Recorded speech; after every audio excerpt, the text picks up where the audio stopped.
ஏன் அப்போ விஜய் அவர்கள் பிரதமரை இந்த கூட்டத்துல வந்து கடுமையாக விமர்சிக்கிறார்? பிரதமர் கிட்ட தனிப்பட்ட முறையில ஒரு பிரதமரை விமர்சிப்பதற்கு என்ன காரணம்? அரசியலை பொறுத்த வரைக்கும் ஒரு ரவுடி அடிச்சா தான் இன்னொரு ரவுடிய மக்கள் ரவுடின்னு ஏத்துக்குவாங்க. யார் ரவுடி? படத்துல எல்லாம் சொல்றாங்க. நான் டான் சும்மா இல்ல 10 டான் அடிச்சேன். இன்னைக்கு இவங்க எல்லாமே யாருன்னா அரசியல்ல யாரு சக்தி வாய்ந்தவராக இருக்கிறாங்க அவர்களை பத்தி பேசினா ஒரு மைலேஜ் கிடைக்கும். இன்னைக்கு ராகுல் காந்தி அவரை பத்தி விஜய் அவங்க பேச முடியுமா? பேச முடியாது.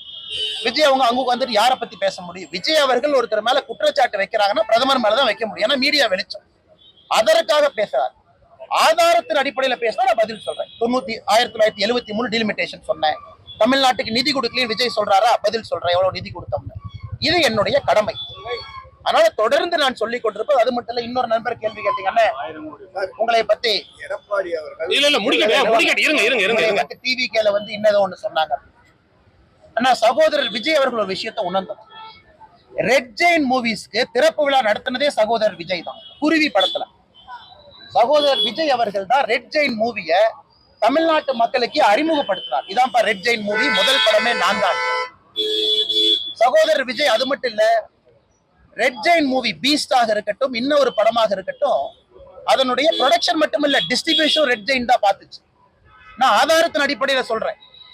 யாராச்சும் ஒருத்தர் எங்க மேல குற்றச்சாட்டு வைக்கிறாங்க பாரதிய ஜனதா கட்சியின் மீது வைக்கிறாங்கன்னா சகோதரர் விஜய் அவர்களும் அவருக்கு கேள்வி கேட்டுக்கணும்.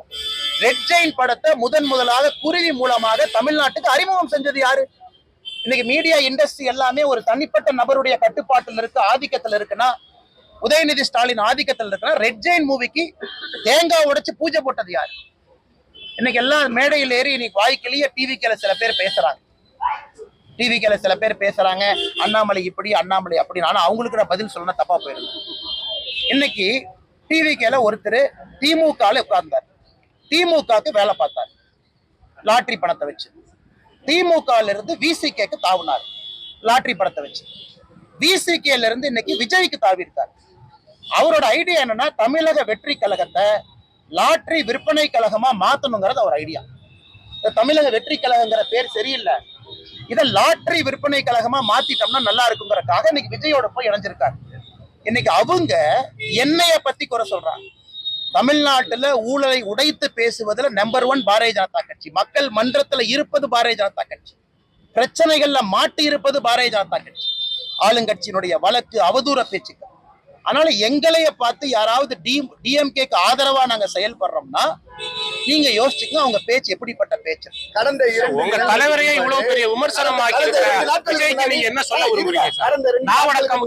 இபிஎஸ் வந்து அமித்ஷாவை பார்த்ததுக்கு அப்புறம் முன்னாடி இருந்த உங்களுக்கு அதிமுகவுடனான ஒரு மோதல் போக்கு எப்படி போகும்? மோதல் போக்கு இல்லைன்னே. நான் வந்து எதுக்குன்னே செருப்பெல்லாம் விட்டுட்டு எதுக்குன்னே ரோட்ல கூட பேசிட்டு இருக்கேன். இல்ல அதுதான் என் கட்சியை வளர்த்தணும்னு நான் நிக்கிறேனே. என் தொண்டை செத்து போய் 50 வருஷம் 60 வருஷமா பிஜேபி வளருமா வளராதான்னு என் தொண்டை நின்றுட்டு இருக்கான். I am answerable to my cadre. என்னுடைய ஆக்டிவிட்டி எல்லாமே மாநில தலைவராக என்னுடைய கட்சியை வலிமைப்படுத்துவதற்கு தான் நான் உழைக்கிறேன். அதே நேரத்தில் 2027 பொறுத்த வரைக்கும் ஒரு வார்த்தையை நான் பயன்படுத்தினேன். தமிழக மக்களுடைய நலன் சில நேரத்துல கட்சியினுடைய நலனை விட முக்கியத்துவம் வாய்ந்ததாக இருக்கிறது. அதனால என்னை பொறுத்தவரை எந்த பொறுப்பிலும் வேலை செய்வதற்கு நான் தயார். தொண்டனாக வேலை செய்வதற்கும் தயார். என்னால யாருக்கும் எப்பவும் பிரச்சனை வராது. கட்சி தலைமை அதிமுக கூட்டணியில் சேர்வதற்கு ஒத்துக்கொண்டால் அண்ணாமலை ஏற்றுக்கொள்வாரா? கட்சி தலைமை அண்ணாமலை ஏத்துக்கிறாரு, அண்ணாமலை ஏத்துக்கல அப்படிங்கிற பிரச்சனையே இல்லைங்க. என்னுடைய வேலை என்னவோ அது தொண்டனாக கூட நான் செய்வேன். தலைவர் என்கின்ற பதவி இருந்தா தான் செய்யணும் என்கின்ற அவசியம் கிடையாது. அதனால் எந்த கருத்துக்களாக இருந்தாலும் நாங்க எங்களுடைய தலைவர்கள்ட்ட சொல்லியிருக்கோம். தமிழக மக்களுடைய நலன் முக்கியமானது, முதன்மையானது. அதற்காக அண்ணாமலையை பொறுத்தவரை எதை வேண்டுமானாலும் செய்வதற்கு நான் தயாராக இருக்கிறேன்.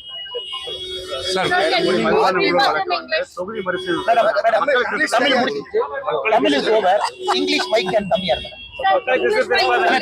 விஜய்க்கு என்ன சொல்ல விரும்புறீங்க? திமுகவோட இணக்கமான போக்கு வந்து சன் டிவி ராமகிருஷ்ணன்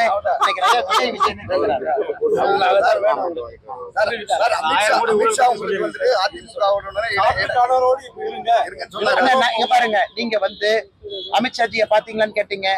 நான் உங்களைய பார்த்தேன்னு சொல்ல பார்த்தனே சொன்னீங்க. உங்களுக்கு அரசியல் பத்தி நீங்க பேசலையே. அமித்ஷாவை பார்த்ததுக்கு அப்புறம் கண்டிப்பா பேசிருப்பாரு அரசியல் பத்தி. கண்டிப்பா கூட்டணி பத்தி பேசியிருப்பாரு. அண்ணே ஒரு அது ஒரு பாயிண்டா சொல்லுங்க. ஒரு கட்சியில தலைவர்கள் தொண்டர்கள் என்ன பேசுறோம் அப்படிங்கிறது எங்களுக்குள்ளேங்கண்ணா. கட்சியினுடைய வளர்ச்சிக்காக எந்த நேரத்துல கூட்டணியை பற்றி பேச வேண்டும் பேசுறோம், எந்த நேரத்துல நான் உங்ககிட்ட பேசணும் பேசுறேன். இப்ப அதற்கான நேரம் இல்லைங்கண்ணா. நீங்க சுமூகமா இருந்திருந்தா பரவாயில்ல. இப்ப நீங்க வந்து ஒரு மோதல் இபிஎஸ்க்கு உங்களுக்கு ஒரு சில மோதல் போக்கு இருக்குது. இது சம்பந்தமா எல்லாம் சொல்லிட்டேன். புதுசா சொல்லணும்னா அலாவுதீன் அற்புத விளக்கு தினத்தந்தி பேப்பரை வாங்கிட்டு வந்து வேதாளம் முருகுமரன் தான் சொல்லணும். நன்றிங்கண்ணா. பாதகம் செய்பவரை கண்டால் நாம் பயம் கொள்ளலாகாது பாப்பா. மோதி மிதித்து விடு பாப்பா, அவர் முகத்தில் உமிழ்ந்து விடு பாப்பா. அண்மை செய்திகளை உடனுக்குடன் தெரிந்து கொள்ள இணைந்திருங்கள் எம் நாடு தொலைக்காட்சியுடன்.